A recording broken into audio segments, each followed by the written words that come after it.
Olá, meus amigos e irmãos, que a graça e a paz estejam com todos vocês. Estamos aqui para dar continuidade ao bate-papo com o pastor Carlos Magno, que foi o primeiro ex-bispo da Igreja Universal a denunciar as hipocrisias de Edir Macedo no Jornal Nacional na década de 90. Nós vamos à segunda parte dessa entrevista. O pastor Carlos Magno estava falando comigo no último vídeo, a última parte, quando ele parou, falando sobre algumas hipocrisias, algumas enganações que aconteciam nas reuniões com ex-bispos na época que ele trabalhava lá. Olá, pastor Carlos, tudo bom? Ô, Davi, tudo bem, meu irmão? Graça e paz. Graça e paz ao senhor também. Bem, pastor, o senhor no vídeo anterior, nós estamos fazendo por etapas aqui, que são muitos assuntos, né? Se a gente for falar aqui, a gente está parando dando 45 minutos, quase uma hora para cada vídeo. Mas o senhor já tinha contado uma parte muito boa da experiência do senhor, quando o senhor foi para o Nordeste. O senhor abriu mais de 200 templos, se não me engano, se estiver errado, o senhor me corrija. É verdade. Abriu 200 templos no Nordeste. O senhor também foi, pelo próprio Edir Macedo, o senhor foi orientado a tomar conta de toda a região Nordeste e o senhor presenciou várias hipocrisias, dentre elas a mentira do óleo de Israel, que não era de Israel, que vinha de mercado, o bispo que pegava a cadeira de roda, botava a pessoa sentada lá no início da reunião e depois falava, mandava se levantar como se estivesse sendo curada, e várias coisas que o senhor já passou. E eu comecei fazendo as primeiras perguntas. O senhor falou um pouco sobre da origem do senhor, de onde o senhor veio, o que levou o senhor a ser um pastor da Igreja Universal, o tempo que o senhor ficou como pastor, o senhor está contando mais ou menos nesse período. E eu gostaria que o senhor, eu sei que são muitos assuntos, e inclusive eu tinha feito aqui o seguinte, a quarta parte, que seria a quarta pergunta, diante de tudo que o senhor passou, pelo menos das coisas que o senhor ainda nem comentou, mas foram hipocrisias e etc, etc. A pergunta-chave é a seguinte, pastor Carlos. Vou entrar nessa pergunta, que eu sei que tem muita coisa para você poder contar antes, mas eu vou entrar nessa pergunta, que daqui vai ter muito assunto. Por que o senhor, sendo uma pessoa que o senhor mesmo falou no vídeo anterior, que o senhor é uma pessoa que estava com a mente totalmente entregue, via o Edir Macedo como se fosse uma figura do próprio Deus, uma pessoa assim, um homem de Deus, né? Tinha toda uma reverência, uma entrega. Por que o senhor, na época, resolveu sair da instituição? E não só sair, denunciar o Edir Macedo também. Eu sei que eu posso estar pulando um pouco algumas etapas, algumas coisas que aconteceram, mas o senhor, por favor, fique à vontade, se eu quiser voltar para falar alguma outra situação que você já passou, mas para a gente poder dar um pouco de continuidade ao assunto. Por que o senhor resolveu sair, mesmo depois de ter abandonado uma carreira? O senhor tinha uma carreira para o senhor poder seguir, né? Até a esposa do senhor, como o senhor comentou, ela foi contra na época, né? Mas o senhor já estava com uma grande posição, um grande status. Na época que o senhor saiu, se eu não me engano, eu acho que o senhor estava já como responsável de São Paulo. Não sei se era isso, foi isso mesmo, pastor? Só que eu quero fazer um adendo. Fica à vontade. Davi. Uhum. Todas essas coisas que eu via no início, que eu relatei até agora, uhum, não fazia com que eu o desqualificasse como homem de Deus. Uhum. Por quê? Porque tem duas coisas perigosíssimas aí. Uhum. Uma é usar a expressão tudo é pela fé. Sim. Pela fé, pela fé, pela fé. Tipo como se o pela fé fosse um vale tudo. Verdade. Para quem não tem conhecimento bíblico, tudo é pela fé, pela fé, pela fé. Então até o errado se torna certo. É verdade. Para quem não tem o conhecimento. Verdade. Né? Então você vai assimilando e, como você tem na sua cabeça que aquele homem é de Deus, alguma coisa que você queira contestar é pela fé, irmão, é pela fé. Ou então, se é uma coisa mais grave, como houve coisas mais graves, aí vem a história olha, se ele tiver errado, é problema dele com o Espírito Santo. A gente tá fazendo, mas ele é que vai responder. Entendeu? Sim. Aí você faz a cabeça de todo mundo e obedeça a ordem. Se estiver errado, quem responde é ele, não é você. Uhum. O que não existe, né? Isso não existe de jeito nenhum, de maneira alguma. Então eu já era líder do Norte e Nordeste, e foi a época que ele decidiu ir morar nos Estados Unidos. Então a gente fez uma viagem a Nova York, de lá íamos para Israel, eu, pastor Gonçalves, Rodrigues, o Paulo Roberto Guimarães, a cúpula, né? Sim. Já tinha ido outras vezes, outras viagens já tínhamos feito. Inclusive na época eu falei que viagem para Israel é história para inglês ver, é história da carrocinha, porque vai ficar em hotel de luxo e ali pode beber qualquer bebida alcoólica. Aí quando chega no final lá no Brasil não pode não, é só aqui. O que é uma hipocrisia danada, né? Sim. Uma picaretagem, hipocrisia é pouco. Uhum. Mas realmente acontecia isso. Inclusive era um dos que fazia. Sim. Porque ele incentivava todo mundo, não faz mal não, nós estamos no lazer. Só não pode, quando voltar para o Brasil, continuar com isso. Então, numa das viagens de Israel, ele sempre falava pelo rádio, mandava entrar em cadeia, todas as rádios do Brasil ele falava, né? E foi uma época que estava havendo aqueles conflitos com a faixa de Gaza, com o Líbano, aqueles ataques, aquelas guerras. Então, uma noite, quando ele foi fazer o programa pelo telefone, ele foi pro quarto dele, todos nós fomos pro quarto.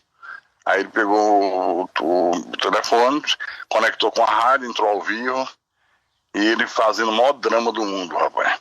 Nós estamos aqui agora para subir o Monte Sinai, bombas explodindo. Não acredito. Você vê? Deixa eu ver se eu entendi aqui, pastor. Deixa eu ver se eu entendi. Ele estava de dentro do quarto dizendo que estava subindo o Sinai. Como é que é esse negócio? Você não estava subindo o Sinai. Que isso? E dá para ouvir as bombas estourando, todo mundo sacrificando a vida. Veja como é que o pastor da Universal faz por você. Bota a vida em risco, mas nós prometemos subir o Sinai, levar os seus pedidos. E daqui a pouco começou a fingir que estava chorando. Eu digo, meu Deus do céu. Quando Macedo, acabou. Edir Macedo. O Bispo Macedo. Quando acabou ele falando, isso aí a gente faz para despertar a fé, para despertar a coragem do povo, tal. Aí você não tem base bíblica de nada, diz, tá certo, é mesmo. Despertar a fé. Despertar a fé do povo, despertar a coragem. Mas na verdade é uma grande picaretagem, né? Sim. Você mexe com as emoções das pessoas. Eu lembrei, no início, outras viagens que ele fazia a mesma coisa. Quantas vezes eu chorei pelo rádio? Me emocionava com as orações que ele fazia. Estamos aqui correndo risco de vida, tal. Aí isso mexe com a emoção da pessoa, né? Mexe. Então, nessa última viagem, nós passamos 15 dias. E ele já estava em Nova York. Uhum. Então ele disse assim, todo dia ele dizia, olha, Deus já me mostrou quem vai ser o meu substituto no Brasil. Mas eu só vou revelar no último dia da viagem. Isso sempre prepara... Foi em que ano isso que ele falou isso, você lembra? Deixa eu ver, rapaz, eu não tenho certeza se foi em 83, não, 83 não. 93, 94, pô. Eu não tenho certeza da data, dizia sabe? Que sabia quem era o sucessor dele na época. Que ele sabia, que Deus já tinha revelado a ele. E dizendo, toda noite ele reunia a gente e falava nesse assunto. Dizia, ninguém pode contestar, é uma direção de Deus. Bom, pela lógica, todo mundo esperava que fosse o bispo Paulo Roberto Guimarães. Sim. Todo mundo apostava que era ele. Se fizesse uma lista de candidatos, eu acho que eu seria o último da fila. Eu seria o menos cotado, com toda certeza. Aí no último dia ele reuniu e disse, hoje eu vou dizer, falou, disse, olha, quem vai me substituir é o pastor Carlos, de Recife. Pense numa agitação. Poxa. Porque entre os pastores da liderança tem muita disputa, muita inveja. Sim. Sabe? A coisa é horrível, é um ambiente terrível. Imagino. Terrível, terrível. E aquilo me fazia muito mal. Intriga, fofoca, mentira, um puxando o tapete do outro, sabe? Sim. Aí na mesma hora que ele revelou isso, o pastor Paulo Roberto Guimarães disse, na frente todo disse, bicho, eu quero ir para Portugal, eu não aceito ficar no Brasil sendo liderado pelo Carlos, não. Na minha cara, assim. Aí, mas rapaz, Paulo, que é isso, Paulo? Você está se rebelando contra Deus? Não, não quero não. Ou então eu saio da igreja. E acabou que ele foi para Portugal mesmo. Não aceitou. E aí eu digo, bicho, é para assumir quando? Ele disse, amanhã, vamos para o Brasil amanhã, você chega em Fortaleza, eu estava morando em Fortaleza já, porque eu assumi Norte e Nordeste. Ele disse, então você prepara as tuas coisas, deixa o Sérgio lá como teu substituto, que era um pastor do Rio que tinha ido para lá pra me ajudar, e você vai direto para São Paulo. Desculpa cortar o senhor, o Sérgio foi o quê? O Sérgio Corrêa, não, né? Sérgio Von Helde. Ah, o Helder, tá, Von Helder. O que chutou a Santa. Sei. Uhum. Tá? Eu tinha levado ele para São Paulo. Nós tínhamos uma amizade, e no final eu vi que era uma amizade puramente interesseira dele. Uhum. Era meu amigo porque eu era o líder. Sim. Aí eu fui para Fortaleza, me despedi da igreja, todo mundo, usei a rádio, tinha a rádio lá e tal, e fui para São Paulo. E minha esposa ficou preparando mudança, essas coisas todas, né? Aí quando cheguei em São Paulo, fiquei na igreja, me hospedei na igreja, enquanto arranjava uma casa, um apartamento, qualquer coisa desse tipo assim.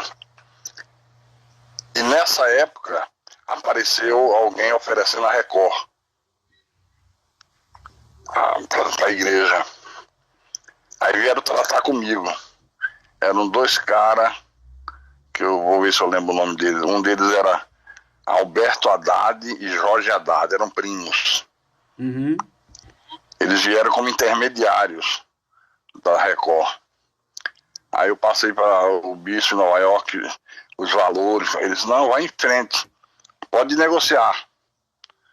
Só que quando ele falou pode negociar, o cara não gostou muito de eu entrar no negócio não, sabe, o Alberto. Mas não era bom falar com o bicho ser só eu e o Jorge, porque Silvio Santos é muito melindroso. Aí eu desconfiei, achei aquilo estranho, né? Mas aí o bicho disse, não, o Carlinho é que é o líder, é que tem que tomar a frente. E assim foi.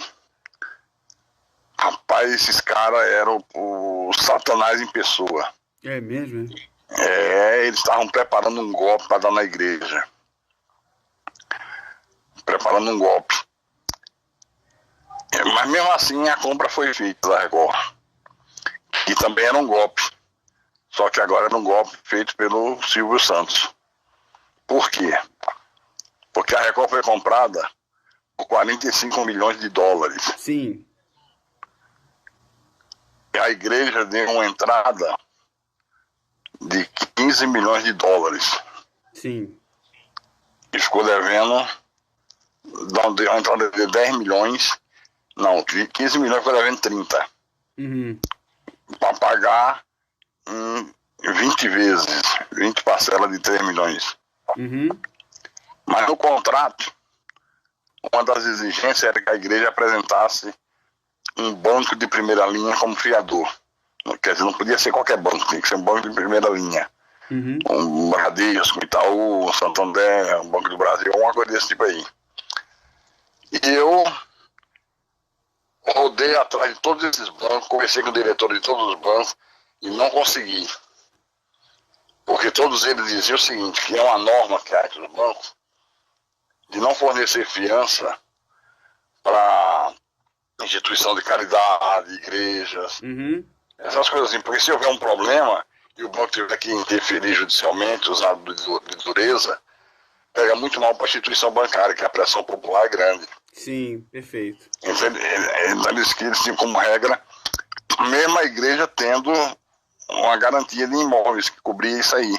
Uhum. Eu andava com a mala cheia das escrituras para mostrar que tinha garantia, né? Uhum. Mas não teve jeito. E o contrato, Davi, rezava, se ao final de 3 meses não apresentasse, estava desfeito o negócio. Estava desfeito. Aí nós fomos, venceu os 3 meses, fomos a uma reunião com o Silvio Santos, lá na Vila Guilherme. Uhum. E eu, o Bispo Macedo e o Bispo Gonçalves, Honorito Gonçalves. Uhum. Fomos para a reunião, eu já tinha tido antes mais 2 reuniões com o Silvio, mas essa agora era para definir a questão da fiança.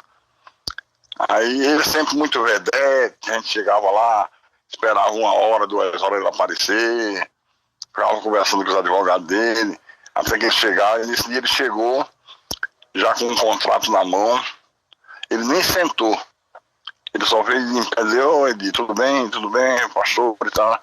Olha, eu vou ser direto ao assunto, que meu tempo é ouro. É o seguinte, tem um contrato aqui que vocês já leram, que diz na cláusula tal, que foi dado um sinal de 15 milhões de dólares, se não apresentar a fiança bancária em 3 meses, tá rompido o contrato. Aí ele disse: então hoje está rompido esse contrato, só que tem uma coisa, eu quero dizer a vocês que eu nunca fiquei com dinheiro de ninguém, nunca passei ninguém para trás, Silvio Santos falando. Uhum. Mas eu já gastei os 15 milhões e não tenho para devolver. Então vocês vão ter que esperar aparecer um outro comprador para a Record, o que era impossível, que a Record estava falida. Uhum. Toda falida, toda sucateada. Então era um golpe, imagina. Aí o bicho ficou calado, baixou a cabeça. Aí eu cochichei com ele: posso falar? Ele disse: pode.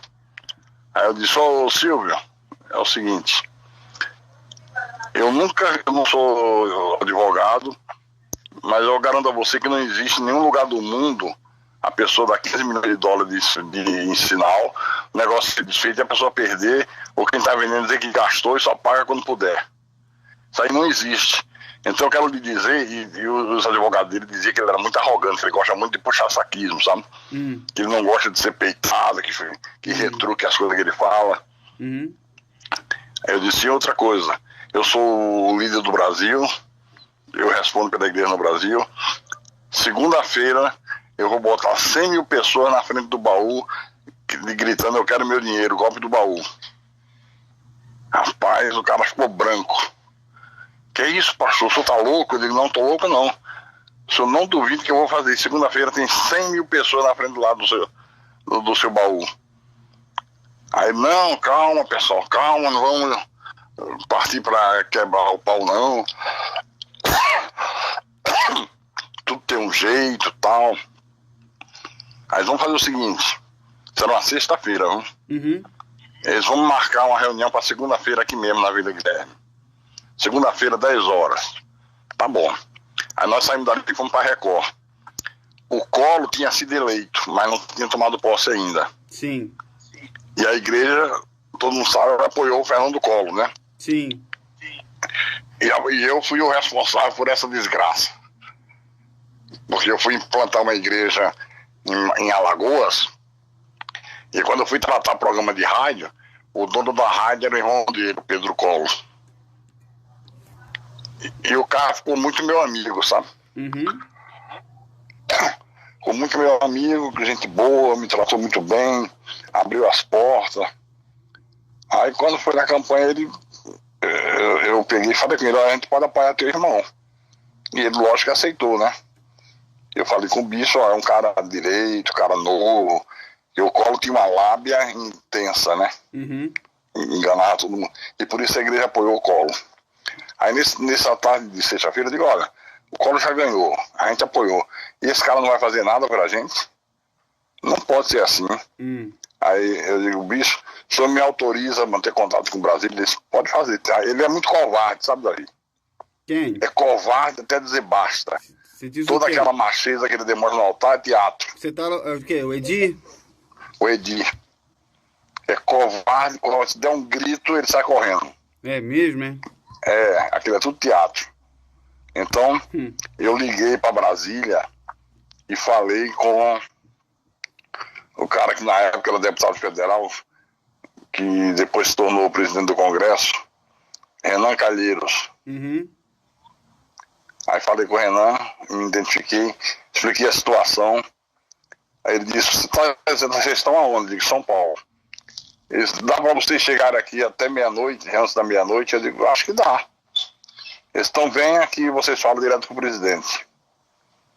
Aí nós fomos, esse Jorge Haddad, o Alberto Haddad, o Bispo Gonçalves e eu. E o pastor, e o Bispo Macedo.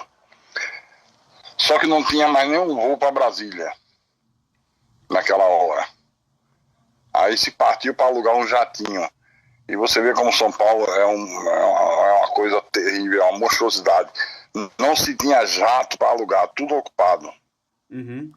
Até que o seu Demerval, que era um dos diretores da Record, da parte do Grupo Silvio Santos, disse, eu tenho um amigo meu que tem jato, eu vou falar com ele, ver se ele disponibiliza. Falou e o cara alugou o jato. Uhum. Aí fomos para Brasília, Carra da Dinda. Chegamos na frente da Carra da Dinda, aquela multidão de repórteres. Aí nos identificamos com a segurança. Ele mandou esperar que ia comunicar lá dentro e trazia a resposta, né? Uhum. Meia hora depois veio a resposta do Renan Calheiro. Só entra o Edir Macedo, só entra o Bispo Macedo. Aí, como ele é medroso, frouxo, disse, não, ou entra todo mundo ou não entra ninguém. Ou eu entro com ele, sozinho eu não vou. Aí volto outra vez para falar com o Renan Calheiro. Aí vem a ordem, pode entrar todo mundo. Aí entramos todo mundo. Que tava havendo uma festa. Os governadores, os prefeitos que votaram em colo, estavam todos eles lá, uma multidão lá dentro, uma coisa linda, o jardim, sabe? Uhum. Então cheio de político. Aí nós ficamos na varanda da casa, esperando, e Cláudio Humberto, que na época era o assessor de imprensa, que hoje ainda é jornalista em Brasília, ficou fazendo companhia a gente e tal, enquanto o presidente não vinha. Uhum. E deu umas dicas, olha, quando cumprimentar ele, não bata no ombro não, que ele detesta ser cumprimentado com batida com a mão no ombro. Ficou dando as orientações. Então, tá bom. Depois de mais ou menos uma hora e pouco de espera, lá vem o homem. Cercado de político. E na frente ele chegou no entarde, ele parou, o Cláudio Humberto disse, ó, o presidente disse aqui, o Bispo Macedo, o pessoal do sim, rapaz, tal. Vocês apanharam muito na campanha, né? O senhor botou a minha camiseta num culto, não foi, bicho? O bicho foi e tal. Aí o bicho disse, presidente, o senhor pode dispor de 5 minutos pra gente, em particular? Aí ele deu uma freada assim, como que diz, caramba, e agora? Aí pensou, em 5 minutos, né? Ele disse, então tá bom, vamos entrar aqui na sala. Aí abriu a porta de vidro, entramos, sentamos, só com o presidente. Aí ele falou no início, o Collor, né, que nunca mais ia sair do poder, que ia fazer um governo como ninguém nunca fez, e tal, aquele papo furado. Aí disse, mas qual é o problema de vocês, bicho? Aí o bicho disse, presidente, nós compramos a Record, aí contou como é que foi a compra, como é que estava a situação. Aí ele disse, eu bem que propus ao senhor ser seu sócio, eu não quis, foi mesmo, ele propôs ser sócio da Record. Mas o bicho não quis, ficou com medo dele tomar tudo depois, sabe? Aí ele disse, quer dizer que eles estão aplicando um golpe, isso é golpe, que não é um bando de safada, isso na boca, com todo mundo, sabe? Aí tava na mesa a esposa dele, a Cláudia Raia, aí ele virou para a esposa dele, que eu não tô lembrando o nome dela agora, e disse, fulana, chama o PC aí, por favor. Aí imediatamente vem o cara chamado PC. Cara baixinho, de sandália de dedo. Aí, ninguém sabia quem era PC até então. A gente pelo menos nunca nem tinha ouvido falar. Aí o cara ficou em pé e o Collor disse, olha PC, esse pessoal é meu, é da Universal. Eles me apoiaram muito, acho que graças a ele eu tive êxito. E o pessoal tá querendo dar um golpe nele. Então eu quero que você resolva isso aí. Aí o PC perguntou, agora? Não, agora não, vai dar meia-noite, eu vou sair, vou pro jantar. Agora não, amanhã. Amanhã você resolve isso, tá bom. Aí se despediu e nós saímos e fomos embora, pegar o avião de volta. Na minha concepção, ele descartou a gente, sabe? Deu aquele papo de quem é esse cara vai resolver nada, esse tal de PC? Uma maneira de descartar a gente pra gente ir embora. Sim. Pra fazer nada. Sim. Aí voltamos decepcionados para São Paulo. Uma profunda decepção, porque a gente esperava que ele desse uma solução, né? Mas ele disse, olha, eu não posso usar o Banco do Brasil porque eu não tomei posse ainda. Não posso usar a Caixa porque eu não tomei posse. Talvez se eu tivesse tomado posse, houvesse uma maneira de fazer isso, não sei. Tal. Tudo bem. Aí chegou a fatídica segunda-feira.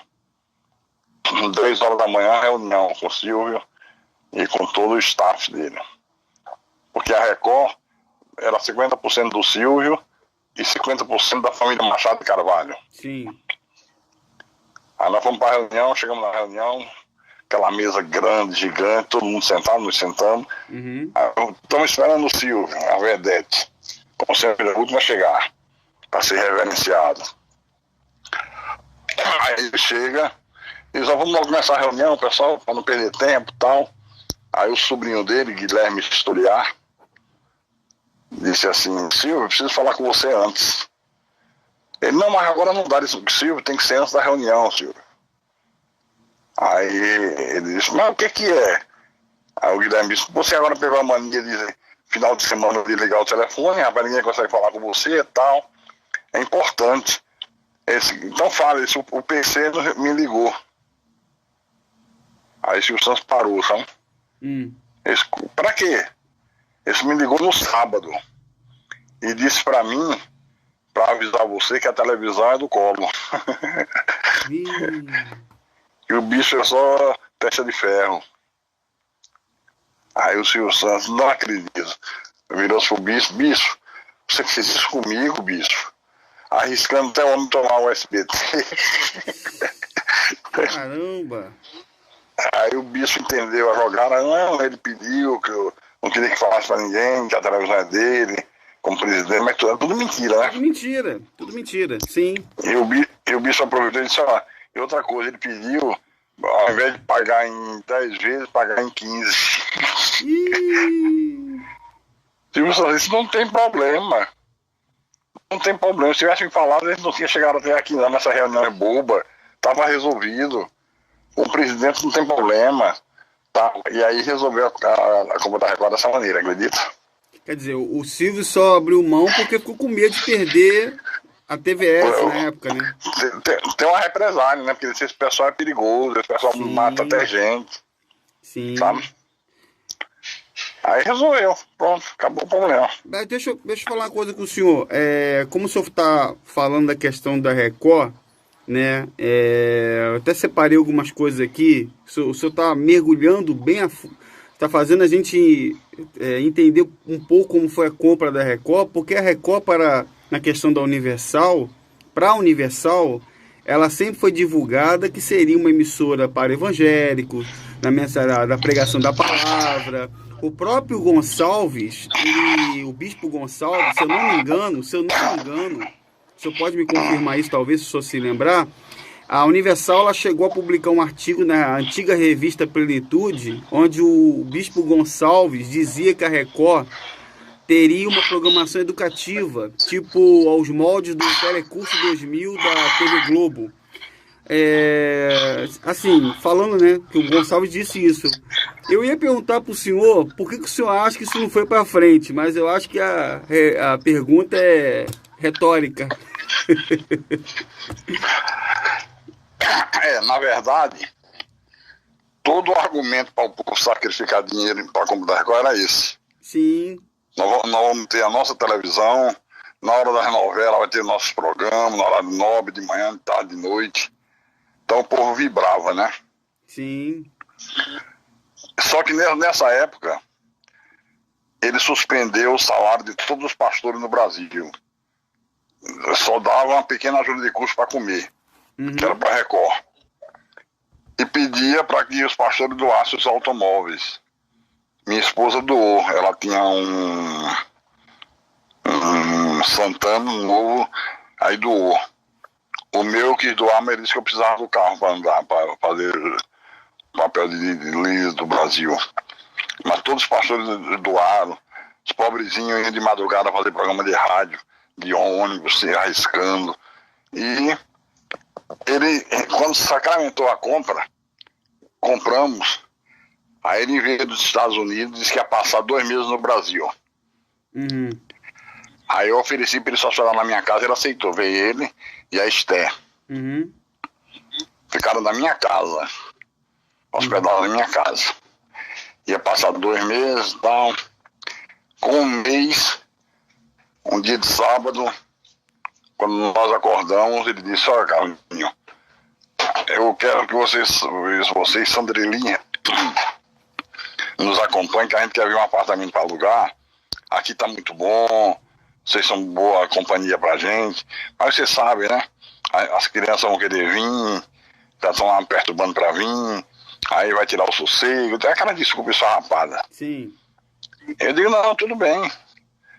Tu fica à vontade, bicho, não tem problema não. Aí saímos nós 4 para procurar apartamento. Eu não conhecia São Paulo, ele já, acho que já conhecia.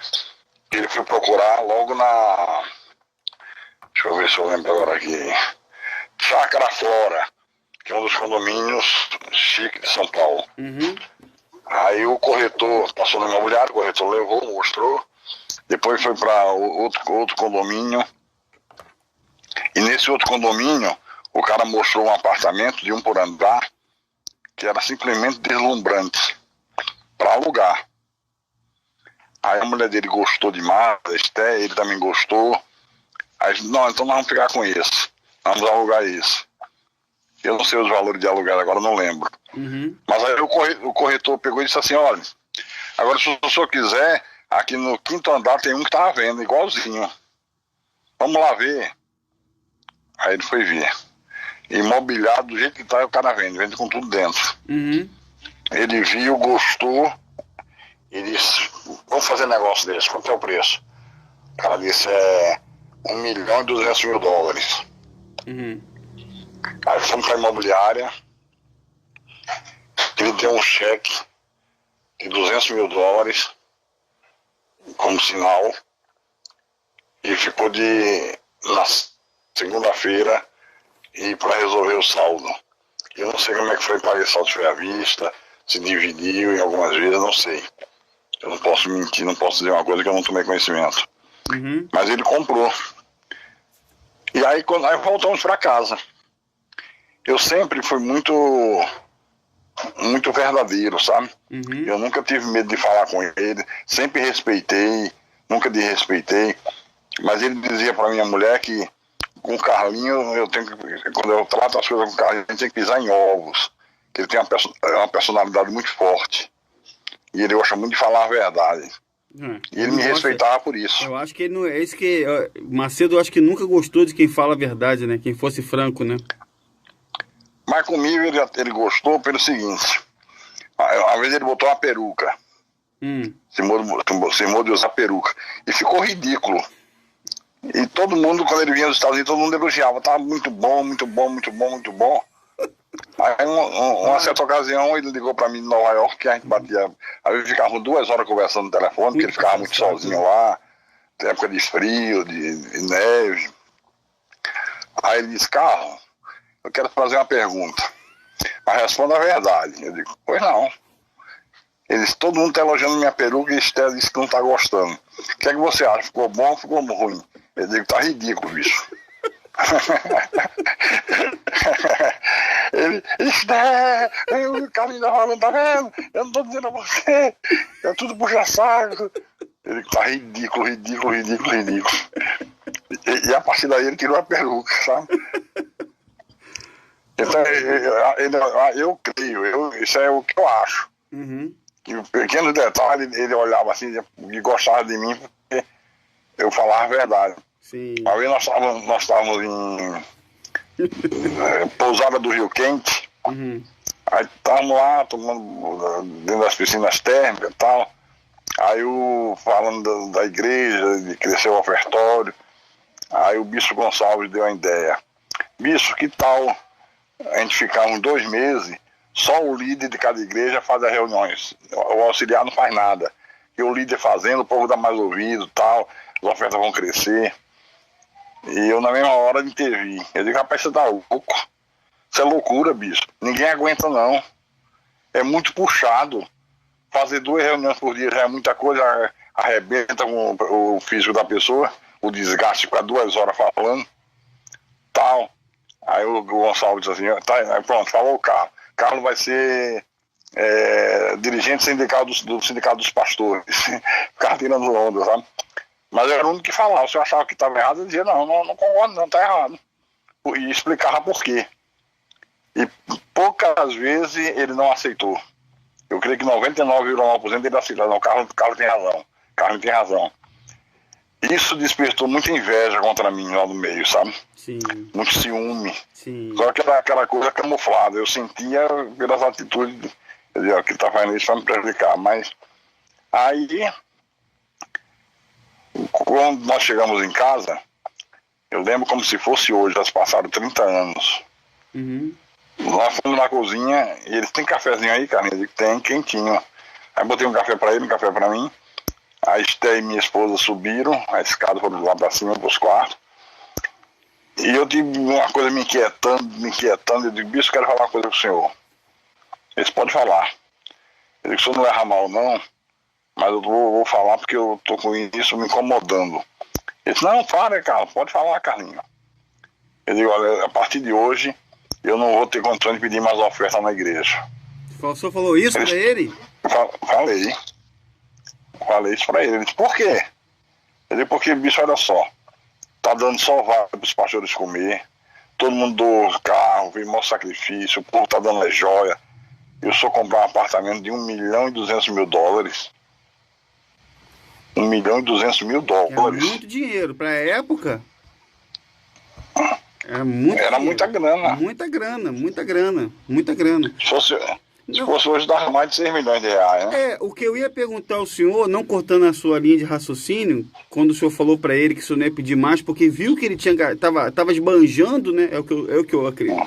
Eu vendo aqui, eu ia perguntar para o senhor aqui, porque na ocasião, o senhor desculpa até cortar o raciocínio do senhor, que o senhor mencionou na reportagem para a TV Globo, na época que o senhor deu aquela reportagem, que o senhor, que eles não tinham, a liderança da instituição, principalmente o Macedo, não tinha respeito com as doações dos fiéis.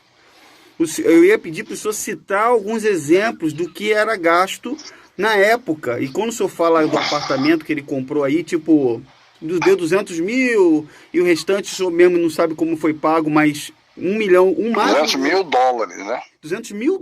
Então, assim, não eram nem... $1.200.000. Na época era o quê? Cruzeiro? Real? Qual era a moeda? Acho que era real, né? Era real já, né? Real. Acho que era real, Então, era muito dinheiro, muito dinheiro. Eu ia perguntar ao senhor se o senhor tinha exemplo de algum outro gasto, ou gasto que o senhor tinha visto do cotidiano do Macedo, da liderança universal, que o senhor achava... O senhor também, obviamente, fazia parte, porque o senhor é aquele mesmo assunto, né? Da fé, participa aí, come aí também, pô, você tá por fora, não sei o quê. Bom, quando eu falei isso, aconteceu uma coisa muito importante. Sim. Que tem que ficar registrado para a história. Sim. Ele vira-se para mim e disse, Carlinhos, presta atenção no que eu vou falar com você. Nós fazemos parte da cúpula da igreja. Nós somos a cúpula. Você não é mais aquele pastorzinho do Nordeste, não. Tem que ver a coisa com outros olhos. Nós temos que ter um padrão de vida diferente. Nós vamos receber deputados, talvez até presidente. Então a gente tem que morar bem, tem que viver bem, tem que ter o melhor carro. Tal. Então você tem que parar com essa mentalidade nordestina. Foi o que ele falou pra mim. Aí aquilo foi como uma ducha de água fria, sabe? Sim.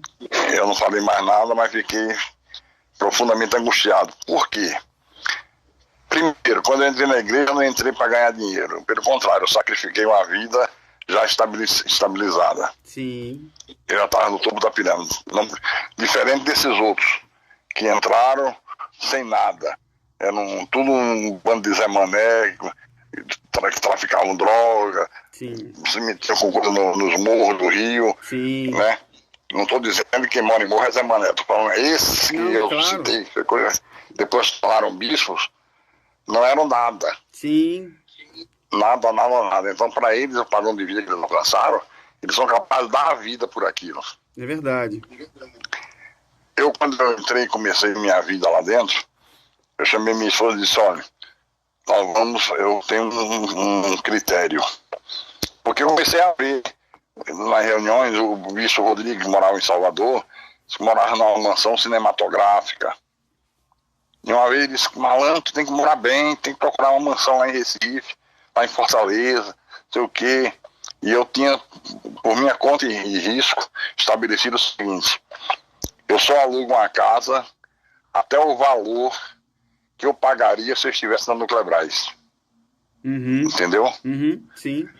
Por exemplo, se eu estivesse na Nuclebras e eu pudesse pagar R$2.000 de aluguel, então aqui na igreja eu vou alugar um ano de R$2.000. Mesmo que tenha gente alugando por 10. Uhum. E minha esposa também sempre foi muito sincera, muito leal. Ela tá certo, perfeito. Eu digo que isso é uma questão minha com Deus. Eu não concordo com essas coisas. Eu não acho que a pessoa deva se completar as coisas de Deus. E sempre agi assim. E eu não vai dar para contar hoje, que é muita coisa. Uhum. Mas se eu contar como Deus se manifestou na minha vida, as pessoas vão achar até uma coisa inacreditável. Porque Deus honra a nossa fé, nossa pureza da alma, Sim. nossas atitudes lícitas, né? Então, isso é uma coisa que vem de berço. Eu não cortando o que o senhor tá colocando, eu lembro do que o senhor falou comigo na primeira vez que eu falei com o senhor por telefone, foi ontem, me parece, foi essa semana, antes da virada do ano. O senhor falou comigo uma coisa que, pra gente não abrir só um parênteses aqui, que o senhor falou que o senhor não saiu da Universal e nem do Instituto, o senhor foi tirado por Deus, né? O senhor foi removido, né? É verdade, ninguém sai dali por vontade própria. Exatamente. Agora, deixa eu perguntar... Eu vou exemplificar a você porque que eu digo isso. Sim, senhor. Bem rápido, para você captar o espírito da coisa. Uhum. Eu tinha um pastor que era meu subordinado aqui no Nordeste, chamado Antônio Carlos. Esse pastor tinha sido caixa de banco, era caixa de banco. Sim. Se tornou pastor. E na época que fazia muita viagem para Israel, só iam pastores do Rio e São Paulo. Uhum. E eu fui o pioneiro a exigir que levasse alguém do Nordeste. Que era muita discriminação. Até que ele concordou. Então na próxima viagem você escolhe um. E eu escolhi o Antônio Carlos, sabe? Uhum. O Antônio Carlos foi, ele conheceu o pastor e tal. E aí uma época ele precisou de um pastor para Rio Preto, Ribeirão Preto. Uhum. Aí esse Carlinhos, libera aquele pastor que foi pra viagem, que eu vou precisar dele aqui. E eu liberei. Só que o pastor foi e não deu certo. Não segurou a igreja, como se não manteve a arrecadação. Aí mandou o pastor de volta. E a partir daí o pastor ficou muito desgostoso, como se tivesse sido derrotado, né? Uhum. E ele toda hora falava comigo, pastor Carlos, eu acho que eu vou sair, eu acho que eu vou voltar para ser bancário. Eu disse, não, rapaz, isso é assim mesmo, isso é besteira. Daqui a pouco Deus vai te colocar no lugar e tal. E de vez em quando eu acho que eu vou voltar para ser bancário. E uma vez, um sábado da tarde, eu liguei pro bispo, para que a gente conversa. Aí contei isso para ele. Eu estava preocupado que eu acho que a gente ia perder esse pastor. Ele perde não, cara, esquenta a cabeça. Nem esquenta a cabeça. Eu digo, mas bicho, ele toda hora tá falando que vai sair, que vai voltar pro banco. Cara, eu tô falando a você que ele não volta. Ele, como é que o senhor tem tanta certeza? Aí ele disse, olha, quanto é que ganha um caixa de banco? 2.000, 3.000, não me lembro na época, né? Não lembro o valor da época. Quanto é que esse rapaz ganha? Ele ganha 10 vezes mais. Você acha que ele vai largar isso?